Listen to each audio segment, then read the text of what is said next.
A true story. Doctor ignores pregnant woman in critical condition. What happens next changes everything when her husband arrives. The night was quiet in the way that hospitals never truly are. Somewhere down a long corridor, a machine beeped steadily. A door opened and closed. Shoes squeaked on a polished floor.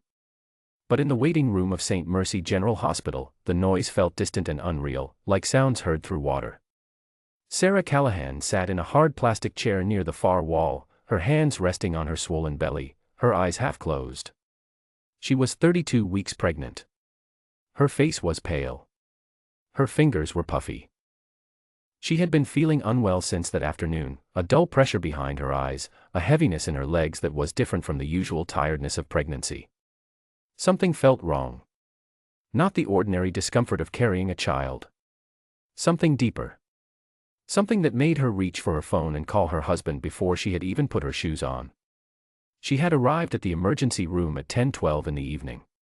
A nurse at the front desk had taken her name, asked a few questions, checked her blood pressure once. The reading was high, but the nurse had said nothing alarming, and directed her to the waiting area. "We are very busy tonight," the nurse had said, with a tired but not unkind expression. "Someone will be with you as soon as possible." Sarah had nodded and found a seat. That had been almost 45 minutes ago. Around her, the waiting room held the usual collection of late-night emergencies. A young man with his arm wrapped in a cloth. An elderly woman asleep in her chair. A father holding a feverish child against his shoulder, patting her back slowly. Each person carried their own quiet fear, their own private urgency.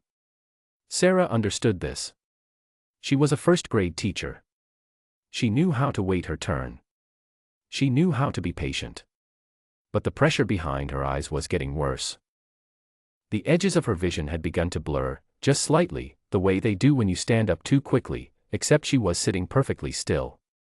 Her heart was beating faster than it should have been. And her hands, when she looked at them, seemed swollen in a way that frightened her. She walked back to the front desk. "Excuse me," she said. "I think I might be getting worse. My vision is blurring and I have a bad headache." The desk nurse, a different one this time, typed something into the computer. "I have you flagged," she said. "A doctor will see you shortly. Please return to your seat."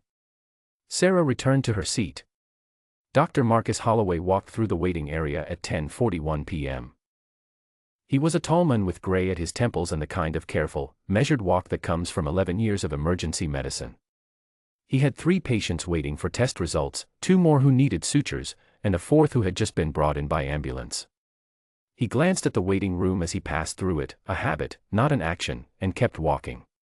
He did not stop at Sarah. He would think about that moment many times in the months that followed. He would not be able to explain it fully, even to himself. The waiting room was crowded. He was moving quickly. She was sitting quietly, which meant, in the language of emergency medicine, that she was probably fine. He had made a judgment without making a decision. That, he would later understand, was the problem. Roy Eaton was 71 years old and had come to the ER that night because of chest pain that had since faded to a mild discomfort. He was not a dramatic man. He had worked 40 years as a school janitor, raised 3 children, and outlived 1 wife. He did not consider himself a particularly observant person. But he had been sitting across from Sarah Callahan for nearly an hour, and he could see that she was not well. She had stopped moving. Her head was tilted forward slightly. Her breathing was slow and shallow in a way that did not seem like sleep. Roy got up and walked to the front desk. "That pregnant woman over there," he said, pointing. "I think something is really wrong with her. She's not responding when I call her name." The desk nurse looked up. Then she stood up. Then she moved quickly, which is something that desk nurses in emergency rooms do not do unless they need to. Within 2 minutes, a medical assistant was kneeling beside Sarah. Within 4 minutes, a crash cart had been moved to the doorway of the bay. Sarah's blood pressure was checked again. The reading was 178/112. Her hands were visibly swollen. She was barely conscious. A quiet alarm went through the department. Not loud. Not dramatic. Just a shift in energy, a change in the pace of footsteps, a set of eyes all turning in the same direction at the same time. Sarah was placed on a gurney and moved into an examination bay. An 4-line was started. Oxygen was placed over her face. Nurses worked around her with calm efficiency, speaking to each other in low, professional voices. It was 10:58 p.m. 46 minutes had passed since she had first sat down in the waiting room. Daniel Callahan had been 45 minutes away when he received his wife's text message. He had read it once, then read it again, then put his phone in his pocket and driven faster than he should have. He was not a man who panicked easily. He was steady and careful by nature, the kind of man who read the instruction manual before assembling furniture, who kept a first aid kit in his truck, who had spent the last 7 months reading pregnancy books and writing notes in a small notebook that he kept in his jacket pocket. That notebook was with him when he pushed through the emergency room doors at 11:47 p.m. He found the front desk. He gave his name. He said his wife's name. He was directed toward the back of the department, where a nurse intercepted him and explained, in careful and gentle language, that Sarah was being treated, that she was stable, that he could see her shortly. "How long has she been here?" Daniel asked. The nurse told him. Daniel was quiet for a moment. He looked at the nurse. He looked at the floor. Then he looked up and asked to speak with the doctor in charge of his wife's care. Dr. Holloway came to the hallway. He was already aware that the situation had escalated. He was already in the process of arranging specialist support. He came to speak with Daniel Callahan as a courtesy, expecting a frightened husband asking frightened questions. What he got was something different. Daniel opened his notebook. His voice was calm. Completely calm, not the forced calm of someone fighting anger, but the genuine calm of a man who had decided that being useful was more important than anything else he might be feeling. "Sarah's blood pressure has been elevated for the last 2 weeks," he said. "Not severely, but consistently. The readings I have are 145/92, 148/94, 152/96. She has had headaches every day for the past 11 days. Her ankles and hands have been swollen since last Thursday. She mentioned blurred vision this morning for the first time. I called her doctor yesterday and left a message, but we hadn't heard back yet." He looked up from the notebook. "These are symptoms of preeclampsia. I read about it in the 3rd trimester chapter of the pregnancy guide we were given at our first appointment. I wrote everything down because I thought it might be important someday." Dr. Holloway stood very still. In 11 years of emergency medicine, patients' family members had shouted at him, cried at him, pleaded with him, and threatened him. None of that had ever stopped him the way this quiet man with a notebook stopped him now. There was no anger in Daniel Callahan's voice. No accusation. Just information. Just preparation. Just a husband who had loved his wife carefully enough to pay attention. Dr. Holloway looked at the notebook. He looked at Daniel. And then, for the first time that night, he was fully present. "Thank you," he said. "This is helpful. Let me go back in." He went back in. The blood work confirmed what Daniel's notebook had already suggested. Sarah had severe preeclampsia with early signs of HELLP syndrome, a serious condition affecting the liver and the blood. It was the kind of diagnosis that required immediate action. Not in an hour. Not after another round of tests. Now. Dr. Anita Sharma, the obstetrician on call, arrived within 8 minutes of being paged. She was a small woman with quick eyes and a manner that made people feel, instantly, that they were in capable hands. She reviewed Sarah's chart, spoke briefly with Dr. Holloway, and then went to speak with Sarah herself. Sarah was conscious now, though weak. She looked at Dr. Sharma with the expression of someone who has been frightened for a long time and is only now being allowed to show it. "We need to deliver the baby tonight," Dr. Sharma said. "Your body is telling us it cannot wait. At 32 weeks, your daughter will be premature, but she will have very good care. We will take care of both of you. Do you understand?" Sarah nodded. Her eyes filled with tears, but she did not cry. She was too tired to cry. "Where is my husband?" she asked. Daniel was brought in. He sat beside her and took her hand. He did not say anything for a moment. He just held her hand and breathed. "Everything is going to be okay," he said eventually. Sarah looked at him. How do you know? He squeezed her hand. Because I am not going to let it be anything else. She almost smiled. The operating room was bright and cool and very clean. Daniel was dressed in a blue gown and allowed to sit beside Sarah's head. A curtain separated them from the surgical team working below. Dr. Sharma spoke quietly to her team. Instruments were passed. Voices were low and focused. Daniel kept his eyes on Sarah's face. He talked to her, quietly, steadily, about small things. The color they had chosen for the nursery. The name they had agreed on after 3 weeks of debate. The small yellow lamp they had bought at a second-hand shop and repainted together one Saturday afternoon. He talked about ordinary things because ordinary things are the most comforting kind. At 1:14 in the morning, Lily Callahan was born. She weighed 3 pounds and 9 ounces. She was very small and very red, and she did not make a sound for the first 3 seconds of her life. Those 3 seconds lasted a long time. Then she cried. A thin, high, furious sound, the sound of someone who has just arrived in the world and is not entirely pleased about the conditions. Daniel laughed. It was not a joyful laugh or a relieved laugh. It was the kind of laugh that comes when a person has been holding their breath for a very long time and finally, lets it go.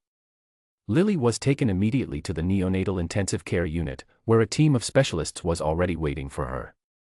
Sarah was stabilized and moved to a monitored recovery room.